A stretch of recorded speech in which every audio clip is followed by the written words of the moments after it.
Important है। Touch the end of the paper clip gently with hand and you will find a change in the foil strips. अब देखो आपको करना क्या है यार, इस एक्टिविटी में हमने ऑलरेडी एक चीज देखी हुई थी कि इस एक्टिविटी में जब हम किसी चार्ज्ड रिफिल को किसी मेटल के पेपर क्लिप से टच कराते हैं तो इसका चार्ज इन एल्युमिनियम की पट्टियों पर ट्रांसफर हो जाता है, हमने ये देखा था। तब आपको करना क्या है, अब आपको इस रिफिल को हटाकर जब ये एल्युमिनियम की पट्टियां बिल्कुल चार्ज हो जाएं तो क्या करो, इस रिफिल को हटा दो और अपने हाथों से टच करो। आप क्या देखोगे, आप देखोगे कि they come back to their original state. तुम देखोगे कि ये जो एल्युमिनियम की पट्टियां हैं ये वापस उसी जगह पर आ जाएंगी जहां पर ये पहले थी। Repeat charging of foil strips and touching the paper clip. आप बार बार क्या करो, जैसे इस रिफिल को हमने चार्ज किया था फिर इसके चार्ज को हमने एल्युमिनियम की पट्टियों पर ट्रांसफर किया था जिससे ये एल्युमिनियम की पट्टियां दूर हो गई थी, लेकिन फिर जब हमने हाथ से अपने टच किया तो ये जो चार्जेस है ये वापस ट्रांसफर हो गई और ये वापस अपने उसी पोजीशन पर आ गए जहां पर ये पहले थी। समझ गए ये प्रोसेस, ठीक है। तो आगे यहां पर कहा जा रहा है कि आप बार बार किसी चार्ज्ड ऑब्जेक्ट को उस मेटल के पेपर क्लिप से टच कराओ और जब एल्युमिनियम की पट्टियां चार्ज हो जाए तो अपने हाथों से टच करो। Every time you will find that the foil strips collapse as soon as you touch the paper clip। तुम हर बार ये देखोगे कि ये जो एल्युमिनियम की पट्टियां हैं जैसे ही तुम अपने हाथ को यहां पर टच कराओगे ये एल्युमिनियम की पट्टियां वापस उसी जगह पर आ जाएंगी जहां पर ये पहले थी। ऐसा क्यों होता है, why does it happen? चलो मैं बताता हूं। The reason is that the foil strips lose charge to the earth through your body. इसका कारण क्या है, इसका कारण यह है कि जब हमने रिफिल से टच कराया था तो इन एल्युमिनियम की पट्टियों के ऊपर कुछ चार्जेस आ गए थे, या निगेटिव या पॉजिटिव कोई भी चार्ज आ गया था, ठीक है। अब जब हमने इस रिफिल को हटा लिया, अब हमने जब अपने हाथों को टच कराया तो हमारा हाथ, हमारा जो हैंड है वो तो चार्ज है नहीं, तो क्या होगा, तो ये इन एल्युमिनियम की पट्टियों का जो चार्ज है वो वापस हमारे हैंड के थ्रू अर्थ में चला जाएगा जिससे इन एल्युमिनियम की पट्टियों में चार्ज खत्म हो जाएगा और ये वापस उसी जगह पर आ जाएंगी। आगे देखो क्या बताया गया है कि we say that the foil strips are discharged. और जब ये एल्युमिनियम की पट्टियां वापस अपनी जगह पर आ जाएंगी तो हम कहेंगे कि ये एल्युमिनियम की जो स्ट्रिप्स हैं वो डिस्चार्ज हो गई हैं। The process of transferring of charge from a charged object to the earth is called earthing. और इसी प्रक्रिया को, जिस प्रोसेस से हम किसी चार्ज को किसी चार्ज्ड ऑब्जेक्ट से अर्थ में ट्रांसफर करते हैं, जैसे देखो ये एल्युमिनियम की पट्टियां चार्ज थी तभी एक दूसरे से दूर थी, अब हमने अपने हैंड को टच कराया तो यहां का जो चार्ज था वो ट्रांसफर होके हमारे हैंड के थ्रू हमारे मुंह, गला, पेट, पैरों से होते हुए धरती के अंदर चला गया, ठीक है। तो क्या हुआ, डिस्चार्ज हो गया, चार्जेस क्या हो गए, लूज हो गए। इस प्रोसेस को हम अर्थिंग का नाम देते हैं। बहुत इंपॉर्टेंट डेफिनेशन है ये कि the process of transferring of charge from a charged object to the earth. अगर किसी चार्ज ऑब्जेक्ट से हम अर्थ में चार्जेस को ट्रांसफर करते हैं, इसी प्रोसेस को हम अर्थिंग का नाम देते हैं। आई थिंक आपको समझ में आ गया होगा।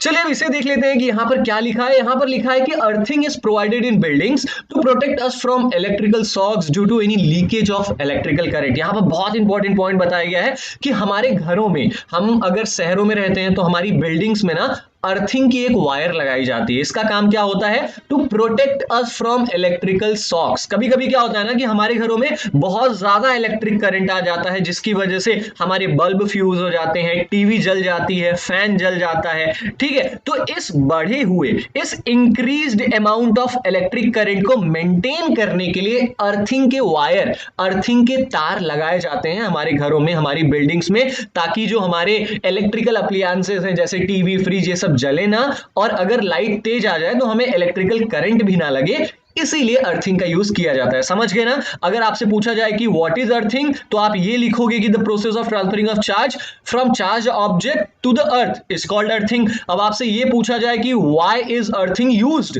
तो आप ये वाला लिखोगे कि earthing is provided in buildings to protect us from electrical shocks due to any leakage of electrical current. समझ में आ गया, दो क्वेश्चंस तैयार हो गए यहां पर। चलो आगे चलते हैं। हमारा नेक्स्ट टॉपिक आता है 15.5 द स्टोरी ऑफ लाइटनिंग। बिजलियों के कड़कने के पीछे क्या कहानी है, वो कहानी हम यहां पर समझेंगे कि it is not possible to explain lightning in terms of the charges produced by rubbing. आज हम ये जानते हैं कि जब क्लाउड्स के बीच में हमने बताया था कि छोटे छोटे आइस के पार्टिकल्स होते हैं और वो जब एक दूसरे से घिसते हैं तो पॉजिटिव और निगेटिव चार्जेस क्रिएट हो जाता है, जिससे जब पॉजिटिव और निगेटिव चार्जेस बहुत ज्यादा क्रिएट हो जाता है तो वो एक दूसरे से मिल जाते हैं और बिजलियां कड़कती हैं। ये हमने ऑलरेडी पढ़ा हुआ है, ठीक है, मैंने पार्ट 1 में भी आपको समझाया था। आगे क्या है कि you learned in class 7th that during the development of thunderstorm, आपने क्लास 7th में ये पढ़ा है कि जब बिजलियां कड़कती हैं तो उसके पहले क्या होता है, बिजलियां कड़कने के पहले क्या होता है आसमान में जिससे बिजलियां कड़कती हैं, वो पहले समझते हैं। क्या होता है कि the air currents move upward while the water droplets move downwards। क्या होता है कि जब हमारे ग्राउंड पर पड़ा हुआ जो पानी है वो बहुत ज्यादा गर्म हो जाता है तो वो एयर करंट्स के फॉर्म में, मतलब वाटर वेपर के फॉर्म में ऊपर आसमान में जाके क्लाउड्स बना लेता है और क्लाउड्स से वापस जब ये वाटर वेपर आता है तो ये पानी बारिश के बूंदों के फॉर्म में नीचे आता है, जिससे हम कहते हैं कि भाई बारिश हो रही है, ठीक है। तो ये प्रोसेस हो गया। These vigorous movements cause separation of charges. अब इतनी ज्यादा वाटर वेपर धरती से क्लाउड पर जाता है और क्लाउड में इतनी ज्यादा मात्रा में पानी नीचे आता है कि इससे क्या होता है कि जो पॉजिटिव चार्जेस होते हैं और निगेटिव चार्जेस होते हैं वो अलग अलग हो जाते हैं, देख रहे हो, बिल्कुल ऐसे, ठीक है। By a process not at completely understood the positive charges collect near the upper edges of the clouds and the negative charges accumulate near the lower edges of clouds. समझ गए? और यही रीजन होता है, मतलब किसी प्रोसेस के through, एक प्रोसेस होता है इनके बीच में जो आज तक किसी ने पता नहीं लगाया है, इन प्रोसेस की वजह से जो पॉजिटिव चार्ज होता है वो बादलों के ऊपर वाले हिस्से में इकट्ठा हो जाता है और जो निगेटिव चार्ज होता है वो बादलों के नीचे वाले हिस्से में क्या हो जाता है, एक्युमुलेट हो जाता है, इकट्ठा हो जाता है, ठीक है।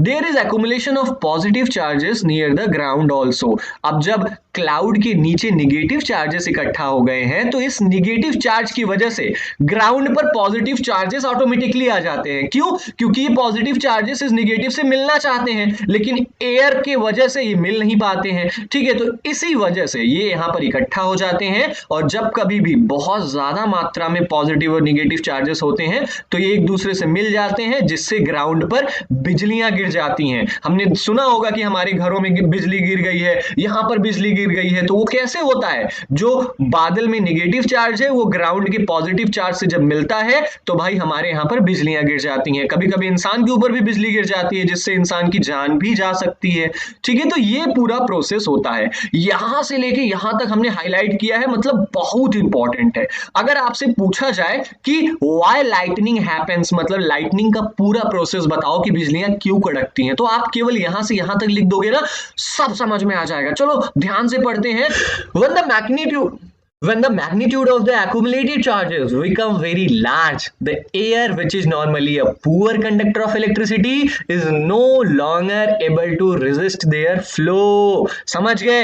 क्या कह रहा है यहां पर? कह रहा है वही जो हमने अभी आपको बताया, जब इन चार्जेस की मात्रा, जैसे ये पॉजिटिव चार्जेस है, अगर यहां पर और भी पॉजिटिव चार्जेस आ गए, बहुत सारे पॉजिटिव चार्जेस आ गए और यहां पर बहुत सारे निगेटिव चार्जेस आ गए, तो क्या होगा, ये पॉजिटिव चार्ज और ये निगेटिव चार्ज एक दूसरे से मिल जाएगा जिससे हमें आसमान में बिजलियां कड़कते हुए दिखाई देती हैं। समझ गए? और अगर ये वाला निगेटिव चार्ज ये आसमान में पड़े पॉजिटिव चार्ज से मिलता है, कैसे मिलेगा, ये एयर है, एयर तो भाई पुअर कंडक्टर ऑफ इलेक्ट्रिसिटी होता है, लेकिन जब बहुत ज्यादा निगेटिव और पॉजिटिव चार्जेस इकट्ठा हो जाते हैं तब ये एयर इन दोनों को मिलने से रोक नहीं पाता और अगर ये पॉजिटिव निगेटिव से मिल गया तो भाई धरती पर लाइटनिंग होती है, बिजली गिर जाती है जिससे इंसान की जान भी जा सकती है। अगर किसी बिल्डिंग के ऊपर बिजली गिर गई तो बिल्डिंग भी टूट सकती है। समझ गए? तो यहां से लेके यहां तक केवल यही है कि जब इन चार्जेस की मात्रा क्लाउड्स में और अर्थ में ज्यादा हो जाती है तो वो एक दूसरे से मिल जाते हैं जिससे बिजलियां कड़क जाती हैं, producing streaks of bright light and sound, जिससे हमें बहुत ज्यादा प्रकाश और बहुत ज्यादा धड़ाम की आवाज आती है, ठीक है। वी सी स्ट्रिक्स एस लाइटनिंग, इस चमक को, ये जो आसमान में चमक होता है, इस चमक को हम बिजलियों का कड़कना कहते हैं। The process is called an electric discharge, और इस पूरे प्रोसेस को हम इलेक्ट्रिकल डिस्चार्ज का नाम देते हैं। क्यों? क्योंकि अभी तक जो ये क्लाउड चार्ज था पॉजिटिव से, निगेटिव से, और ये ग्राउंड चार्ज था पॉजिटिव चार्जेस से। अब ये तीनों एक दूसरे से तीसरे से मिल चुके हैं, जिससे ये क्या हो गया है, डिस्चार्ज हो गया है। इसी के लिए इस प्रोसेस का नाम हम क्या देते हैं, इलेक्ट्रिकल डिस्चार्ज का नाम हम देते हैं। ठीक है, चलो आगे हम बढ़ते हैं कि the process of electrical discharge can occur between 2 और मोर क्लाउड्स और between clouds and the earth. ये जो इलेक्ट्रिकल डिस्चार्ज का प्रोसेस है, इलेक्ट्रिकल डिस्चार्ज मतलब बस इतना जान के चलो, अगर बिजलियां कड़क गई, अगर बिजली हमें आसमान में दिख गई, मतलब इलेक्ट्रिकल डिस्चार्ज हो गया है। इलेक्ट्रिकल डिस्चार्ज मतलब क्या है, ये जो पॉजिटिव और निगेटिव चार्जेस हैं एक दूसरे से अगर मिल गए तो इलेक्ट्रिकल डिस्चार्ज हो गया। ठीक है, यहां पर यह बताया जा रहा है कि ये जो इलेक्ट्रिकल डिस्चार्ज का प्रोसेस है, अगर ये अपर क्लाउड इस निगेटिव वाले लोअर क्लाउड से मिलता है तो ये हो गया आसमान में बिजलियां कड़कना। ठीक है, और अगर ये लोअर क्लाउड का निगेटिव चार्ज ग्राउंड पर पड़े पॉजिटिव चार्ज से मिलता है, इसका मतलब क्या हो गया, इसका मतलब ये हो गया कि अर्थ पे बिजलियां कड़क रही हैं। ठीक है, तो यहां पर यही कहा गया है कि ये जो इलेक्ट्रिकल डिस्चार्ज का प्रोसेस है वो दो क्लाउड्स के बीच में भी हो सकता है, या क्लाउड और अर्थ, जैसे क्लाउड और अर्थ के बीच में भी हो सकता है। समझ में आ रहा है कि नहीं समझ में आ रहा? चलो आगे बढ़ते हैं कि today we need not get frightened by lightning like our ancestors did. आज हमें ना इस बिजलियों के कड़कने से डरने की जरूरत नहीं है, जैसे हमारे पूर्वज, जैसे हमारे एंसेस्टर्स डरते थे ना, उन्हें लगता था कि भगवान उनसे गुस्सा है इसलिए बिजलियां कड़क रही हैं। लेकिन अब हमें डरने की जरूरत नहीं है। Now we understand the basic phenomenon. यार अब हम स्मार्ट हो गए हैं, अब हमें पता है कि बिजलियां क्यों कड़कती हैं, और इसी के लिए scientist are trying hard to improve this understanding. इस बिजलियों के कड़कने के प्रोसेस को हम और अच्छे से समझ पाए, इसलिए जो हमारे वैज्ञानिक हैं ये इस पर काफी रिसर्च कर रहे हैं, ताकि इस लाइटनिंग के प्रोसेस को ना और अच्छे से समझाया जा सके। हमें हो सकता है कि आने वाले क्लासेस में इस प्रोसेस को ना और डिटेल में बताया जाए। ठीक है, चलो आगे बढ़ते हैं कि ये जो लाइटनिंग का प्रोसेस होता है, अगर बिजलियां कहीं गिरती हैं या अगर कहीं बिजलियां कड़कती हैं तो ये इंसान की जान भी ले सकती है, या कभी कभी जो हमारे द्वारा बनाई गई जो प्रॉपर्टीज हैं जैसे हॉस्पिटल्स, स्कूल, बिल्डिंग्स, अगर उनके ऊपर बिजलियां गिर गई तो उनको भी नुकसान पहुंच सकता है। मेरे गांव में ना यार एक चिमनी थी, ईंटे की चिमनी थी, हमने बचपन में देखा था कि उसमें बिजली गिर गई थी भाई, आधा आधा हो गया था वो, समझ गए, मतलब पूरा ऐसा नहीं कि आधा आधा अलग हो गया हो, बस टूट गया था वो, क्रैक हो गया था बिजलियों की गिरने की वजह से। It is therefore necessary to take measures to protect ourselves. और इसी के लिए बिजलियों के कड़कने से हमें बचने की जरूरत है, हमें कुछ सेफ्टी मेजर्स, हमें कुछ सावधानियां बरतनी पड़ेंगी जिससे हमारे ऊपर बिजलियां ना गिरे। ठीक है, so our next topic is topic number 15.6 lightning safety. जब कभी भी बिजलियां कड़क रही हो ना तो हमें कौन सी सावधानी बरतनी चाहिए, उसी के बारे में हम इस टॉपिक में पढ़ेंगे। चलो स्टार्ट करते हैं कि during lightning and thunderstorm no open place is safe. जब कभी भी बिजलियां कड़क रही हो या जब कभी भी तूफान आया हो, बादल एकदम गरज रहे हो ना, तो किसी भी खुले स्थान पर रहना हमारे लिए सुरक्षित नहीं होता है। Point number 1, hearing thunder is an alert to rush to a safer place. जब कभी भी आप बिजलियों के कड़कने की आवाज सुने ना, इसका मतलब यह है कि भगवान आपको अलर्ट कर रहे हैं कि जल्दी से भागो, किसी सुरक्षित स्थान पर जल्दी से भागो। ठीक है, After hearing the last thunder, wait for some time before coming out of the safer place. आप जब भी बिजलियां एकदम बारिश खत्म हो जाए, एकदम बिजलियों का कड़कना बंद हो जाए ना, उसके बाद थोड़े समय तक इंतजार करो, तभी घर से बाहर निकलो। ठीक है, ये आपके लिए थोड़ा सा सुरक्षित होगा। चलो आगे चलते हैं कि फाइंडिंग अ सेफ प्लेस। अब जब बिजलियां कड़क रही हो, अब आप कभी बाहर हो तो आप कैसे सुरक्षित जगह ढूंढोगे, इसके बारे में हम यहां पर पढ़ेंगे। अगर आप घर में हो या बिल्डिंग में हो तो वो ऑलरेडी सुरक्षित जगह है, वहां से आपको कहीं जाने की जरूरत नहीं है। If you are travelling by a car और by bus you are safe inside with windows and doors of the vehicle shut। अब आप कभी किसी कार से जा रहे हो और बिजलियां कड़क रही हैं, या किसी बस से जा रहे हो बिजलियां कड़क रही हैं, तूफान आया हुआ है ना, तो आप अंदर एकदम सुरक्षित हो। बस ध्यान रहे कि जो विंडोज है ना वो बंद रहे, दरवाजा बंद रहे गाड़ी का, आपके ऊपर बिजली नहीं गिरेगी। समझ गए? चलो आगे चलते हैं। नेक्स्ट टॉपिक आता है हमारा कि dos and don'ts during a thunderstorm. जब कभी भी तूफान आए, जब कभी भी बिजलियां कड़के ना, तो हमें क्या करना चाहिए, क्या नहीं करना चाहिए, उसके बारे में हम इस टॉपिक में पढ़ेंगे। चलो आगे बढ़ते हैं कि आउटसाइड, जब कभी भी हम बाहर रहें तब हमें क्या करना चाहिए, क्या नहीं करना चाहिए बिजलियों के कड़कने के टाइम, वो हम इस टॉपिक में पढ़ेंगे। चलो आउटसाइड, जब कभी भी हम बाहर हो तो जो ओपन व्हीकल्स हैं, जो खुली हुई गाड़ियां हैं, जैसे कि मोटरसाइकिल्स हो गई, ट्रैक्टर हो गया, और कंस्ट्रक्शन मशीनरीज जो रोड रोड बनाने के लिए रोड रोलर्स का यूज होता है ना, और जो ओपन कार्स हो गई,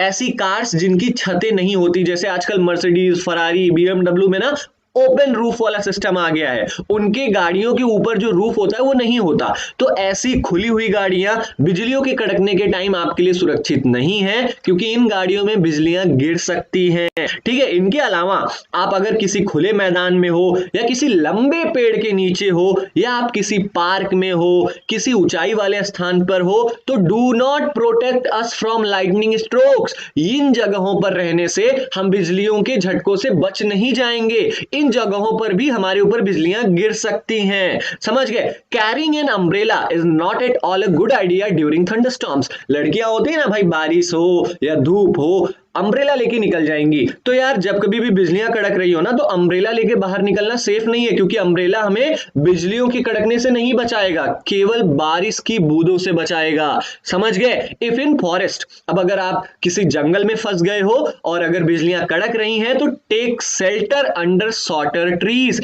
जो छोटे छोटे पेड़ हैं जिनकी ब्रांचेस दूर तक फैली हुई है, जो छायादार पेड़ हैं, उनके नीचे रहो, वो आपको कुछ हद तक बिजलियों के झटकों से बचाएंगी। ठीक है? If no shelter is available and you are in an open field, stay far away from all trees.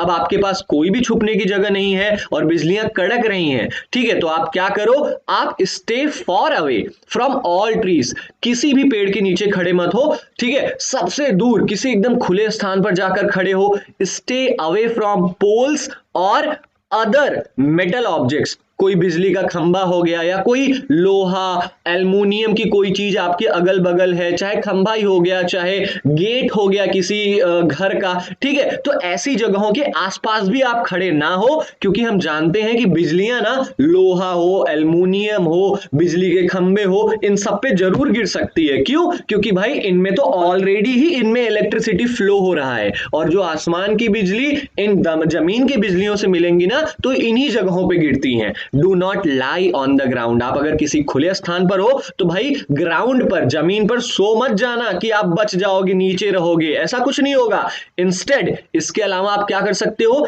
Square low on the ground. बिल्कुल ऐसे बैठ जाओ। Square low on the ground मतलब जमीन पर ऐसे, बिल्कुल ऐसे बैठ जाओ।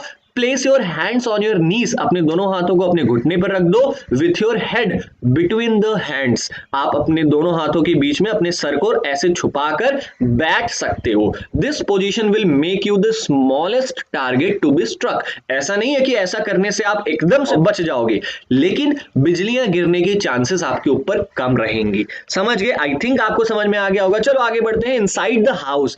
अब हमने पढ़ा कि जब हम घर के बाहर रहेंगे तब हमें क्या करना चाहिए। अब हम जब घर के अंदर रहेंगे तब हमें क्या करना चाहिए, उसके बारे में हम पढ़ेंगे कि lightning can strike telephone cords. अगर बिजलियां कड़क रही हैं ना, तो जो टेलीफोन में वायर्स लगे होते हैं, पहले के जमाने में जो टेलीफोन्स होते थे लैंडलाइन वाले, ठीक है, तो उनमें वायर्स लगे होते थे। तो जो लाइटनिंग है, जो बिजलियां है ना, ऐसे टेलीफोन्स के ऊपर गिर सकती हैं जिनमें तार लगे हों। ठीक है, इलेक्ट्रिकल वायर्स, हमारे घरों में तार होता है, या हमारे घरों के बाहर भी जो तार होता है, उनके ऊपर भी बिजलियां गिर सकती हैं। चाहे कोई मेटल पाइप्स हो गया, आपके घर के अंदर जो लोहे की टैप, टोटी हो गई, या कोई भी लोहा, एल्युमिनियम, सिल्वर की कोई भी चीज हो गई ना, इनसे दूर रहिए, क्योंकि इन पर बिजलियां गिर सकती हैं। क्यों गिर सकती हैं? Do you remember? क्या आपको याद है कि लाइटनिंग भी एक इलेक्ट्रिकल डिस्चार्ज है, मतलब ये भी एक इलेक्ट्रिसिटी वाला प्रोसेस है, और नीचे हमारे घरों में भी इलेक्ट्रिसिटी वाला प्रोसेस है। भाई तार में बिजली चल रही है, आसमान की बिजली वायर्स, हमारे घरों में पड़े वायर्स पर गिर सकती है। क्यों?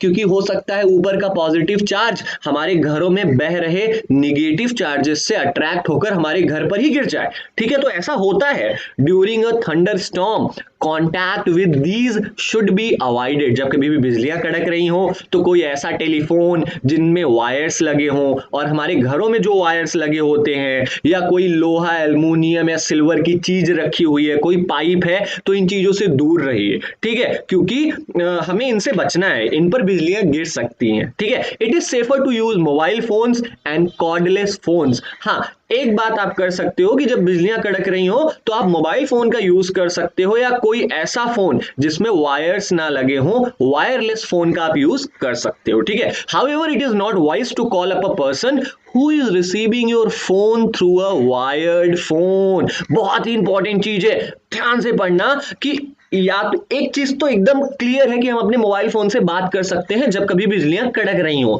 लेकिन आप अपने मोबाइल फोन से भी बात कर रहे हो तो भी आपने जिसको भी फोन लगाया है, अगर वो किसी टेलीफोन से बात कर रहा है या किसी ऐसे फोन से बात कर रहा है जिसमें तार लगे होते हैं, तब आपके लिए सेफ नहीं है, क्योंकि आपके ऊपर भी बिजलियां गिर सकती हैं, और अगर वो भी खुले स्थान पर होगा तो उसके ऊपर भी बिजलियां गिर सकती हैं। समझिए, bathing should be avoided during thunderstorms to avoid contact with running water. हम होते हैं ना भाई, जैसे ही बारिश होती है चलो बाहर नाचेंगे, घूमेंगे, गाएंगे, तो ऐसा करना बहुत गलत होता है। क्यों? क्योंकि जो पानी होता है ना यार, उसमें सॉल्ट की मात्रा होती है, और जो सॉल्ट की मात्रा है, अगर किसी वाटर में सॉल्ट की मात्रा है मतलब वो इलेक्ट्रिसिटी कंडक्ट कर सकता है। हमने इसके पीछे वाले चैप्टर नंबर 14 में पढ़ा था कि जो रनिंग वाटर होता है, जो टैप का वाटर होता है, हमारी टोटी में जो पानी आता है, इन पर बिजलियां गिर सकती हैं क्योंकि ये गुड कंडक्टर ऑफ इलेक्ट्रिसिटी होते हैं। समझ गए? इसी के लिए यहां पर कहा गया है कि जब कभी भी बिजलियां कड़क रही हो तो आपको नहाना नहीं चाहिए, क्योंकि नहाने वाले पानी में बिजलियां उतर सकती हैं। चलो, electrical appliances like computers, TVs etcetera should be unplugged. कोई भी विद्युतीय चीज हो गया, जैसे कि आपकी कंप्यूटर हो गई जो बिजलियों से चलती है, आपकी टीवी हो गई जो इलेक्ट्रिसिटी से चलती है, इन सबके प्लग आप निकाल के रख दो। जब कभी भी बिजलियां कड़क रही हो तो कंप्यूटर का, टीवी का प्लग निकाल दो। Electrical lights can remain on. जो आपके घर में बल्ब लगे होते हैं उनको खुला रहने दो, उनसे कोई फर्क नहीं पड़ेगा। They do not cause any harm. वो आपको बिल्कुल भी नुकसान नहीं पहुंचाएंगी। Okay, now we will move to our next topic, lightning conductors. ये क्या होता है भैया? यार ये बस इतना समझ लो, ये एक ऐसी धमाकेदार डिवाइस है ना जो हमारे घरों को, जो हमारे बिल्डिंग्स के ऊपर बिजलियों को गिरने नहीं देता है ना मजेदार चीज। चलो इसके बारे में हम पढ़ते हैं कि लाइटनिंग कंडक्टर एक ऐसी डिवाइस होती है यूज्ड टू प्रोटेक्ट बिल्डिंग्स, जो हमारे घरों को, हमारे बिल्डिंग्स को बचाने के लिए यूज होता है। किससे बचाने के लिए? लाइटनिंग से। अगर हमारे घरों पे बिजलियां गिरती हैं तो अगर हमारे घर में लाइटनिंग कंडक्टर लगा है तो कोई फर्क नहीं पड़ेगा इससे। समझ गए? चलो आगे पढ़ते हैं कि लाइटनिंग कंडक्टर कैसे काम करता है। अ मेटालिक रॉड, एक लोहे की रॉड होती है, taller than the building is installed in the walls of the building during its construction। जब बिल्डिंग बनाया जाता है ना, तो बिल्डिंग के बीच में एक मेटालिक रॉड, एक लोहे की लंबी रॉड, इसकी लंबाई इतनी होती है कि ये बिल्डिंग से भी ऊंचा होता है। इतनी लंबी रॉड इस बिल्डिंग की दीवारों के बीच से होते हुए इस जमीन के अंदर तक दफनाया जाता है। क्यों किया जाता है? देखो यहां पर लिखा गया है कि one end of the rod is kept out in the air. इस लोहे के रॉड का जो एक सिरा है ये तो हवा में रहेगा, ये ओपन रहेगा, और जो दूसरा सिरा है and the other is buried deep in the ground, और जो इस लोहे के रॉड का जो दूसरा एंड है ना वो धरती के अंदर गाड़ दिया जाता है। ऐसा क्यों किया जाता है? The rod provides easy route for the transfer of electric charges to the ground. देखो अब अगर आसमान की बिजलियां, देखो हमेशा हम जानते हैं कि जो कोई भी लाइटनिंग हो गई, कोई भी बिजलियां हो गई, वो किसी मेटालिक ऑब्जेक्ट, किसी गुड कंडक्टर पर ही गिरेगा। अब ये लोहा गुड कंडक्टर ऑफ इलेक्ट्रिसिटी है। जब आसमान की बिजली इस लोहे के ऊपर गिरेगी ना तो क्या होगा? ये लोहा तुरंत आसमान की बिजलियों को ट्रांसफर कर देगा घर से होते हुए जमीन के अंदर, जिससे क्या होगा? आसमान की बिजली डिस्चार्ज हो जाएगी, हमारे घर पर कोई फर्क ही नहीं पड़ेगा। तो ये असली काम होता है इस लाइटनिंग कंडक्टर का। ठीक है, चलो आगे बढ़ते हैं कि the metal columns used during constructions, electrical wires and water pipes in the buildings also protect us to an extent। जो हमारे घर, अगर हमारा घर बन रहा है ना तो आपने देखा होगा छड़ का यूज होता है घरों में, और इसके बाद जो हमारे घरों में इलेक्ट्रिकल वायर्स, जो तार लगे होते हैं, या जो पानी को ट्रांसफर करने के लिए जो पाइप लगी होती है लोहे का ना, इन सारी चीजें, ये सारी चीजें हमें क्या करती हैं? लाइटनिंग से बचाती हैं किसी ना किसी हद तक। ये क्या करती हैं? ये सारी चीजें गुड कंडक्टर ऑफ इलेक्ट्रिसिटी हैं। तो जैसे ही आसमान की बिजली गिरती है ना तो ये सारी चीजें अपने ऊपर ले लेती हैं। इसलिए हमारी बिल्डिंग्स को हमें कोई नुकसान नहीं पहुंचता। लेकिन ध्यान रहे, do not touch them during a thunderstorm. जब कभी भी तूफान आए, जब कभी भी बिजलियां कड़क रही हो, तो ये सारी चीजें, इलेक्ट्रिकल वायर्स हो गई और जो पानी की पाइप लगाई जाती है हमारी बिल्डिंग्स में, ये सारी चीजें हमें इस लाइटनिंग, इस बिजलियों के कड़कने से बचाती हैं। लेकिन ध्यान रहे, जब भी बिजलियां कड़क रही हो तो आप इन चीजों को ना छुएं, ठीक है? हमने आपको भी पहले भी पढ़ाया।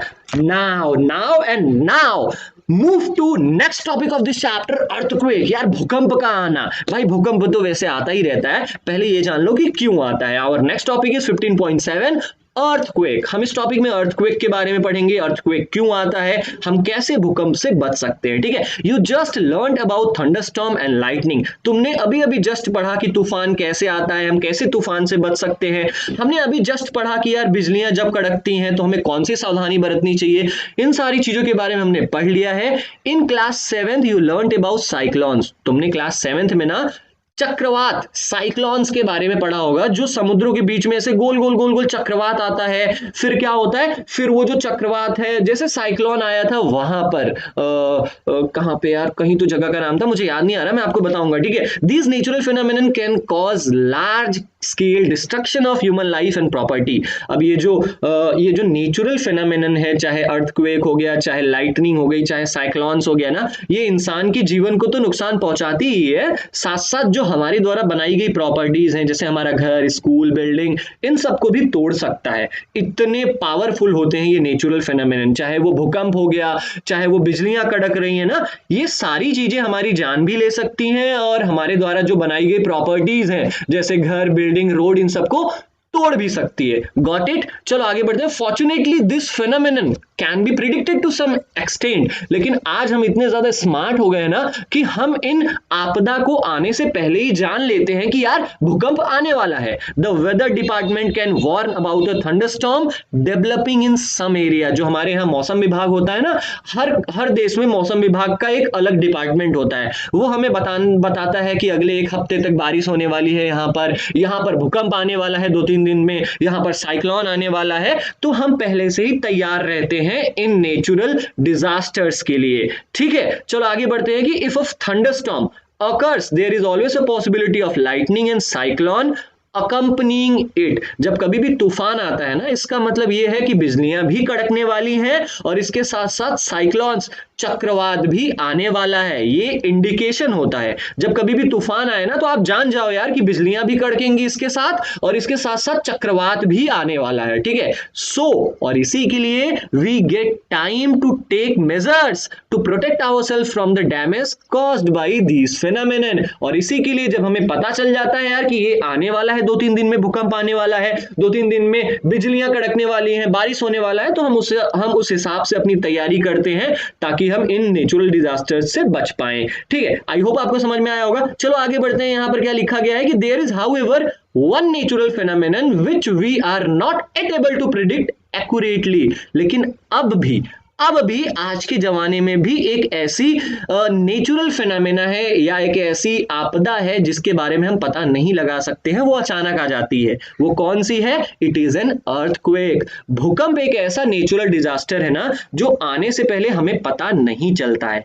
आने से पहले आप कह सकते हो आधे घंटे या 10-20 मिनट पहले हमें पता चलता है, तो भाई उसमें आप क्या कर ही सकते हो, ठीक है? देखो यहां पर कि इट इज एन अर्थक्वेक, ये अर्थक्वेक है जिसके बारे में हम पता नहीं लगा सकते। It can cause damage to human life and property on a huge scale. अगर भूकंप आता है तो भूकंप आने से इंसान की जान भी जा सकती है, इसके साथ साथ घर वर, रोड, ब्रिज, ये सब तो टूटेंगे ही टूटेंगे। आपने देखा होगा जो गुजरात का भुज वाला इलाका है ना, भुज में हमेशा भूकंप आता रहता है और वहां के लोग लकड़ियों के घर में रहते हैं, क्योंकि भाई रोज रोज भूकंप आएगा तो रोज रोज थोड़ी ना घर बनवाएंगे वो लोग, है कि नहीं? चलो आगे चलते हैं कि a major earthquake occurred in India on 8th October 2005 in Uri and Tangdhar towns of North Kashmir. Before that, a major earthquake occurred on 26 January 2001 in Bhuj district of Gujarat. अब देखो आज तक हमारे भारत में ना 2 बहुत ही बड़े लेवल पर भूकंप आए हैं। एक तो आया था 8 अक्टूबर 2005 को, ये कहां पर आया था? ये उरी कहां पर है? आपने देखा ना, उरी मूवी भी बनी है भाई, URI उरी मूवी बनी है कि नहीं?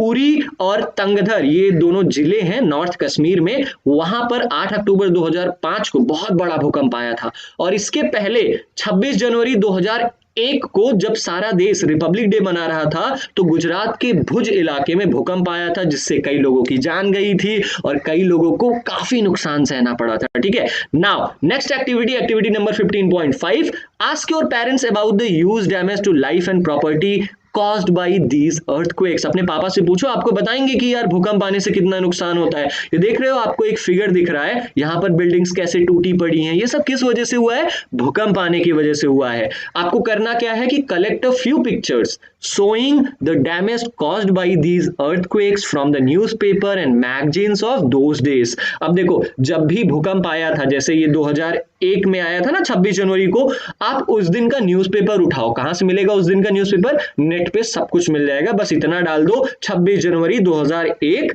हिंदी न्यूज़पेपर, आपको मिल जाएगा। ठीक है, उस समय जो भी पिक्चर न्यूज़पेपर में निकला था भूकंप का, उस पिक्चर को आपको काटना है, कलेक्ट करना है और उसके बाद क्या करना है? Prepare a short report on the suffering of the people during after the earthquakes. और आपको उन लोगों के दुख दर्द के बारे में लिखना है जो लोग अर्थक्वेक आने की वजह से परेशान हो गए थे, जिन्हें काफी नुकसान सहना पड़ा था ना, उनके बारे में आपको एक छोटी सी रिपोर्ट लिखनी है कि भूकंप आने से क्या क्या होता है और कैसे कैसे नुकसान हो सकते हैं। तो आई थिंक कर लोगे यार, इतना आसान है। What happens when it occurs? जब अर्थक्वेक आता है तो होता क्या है?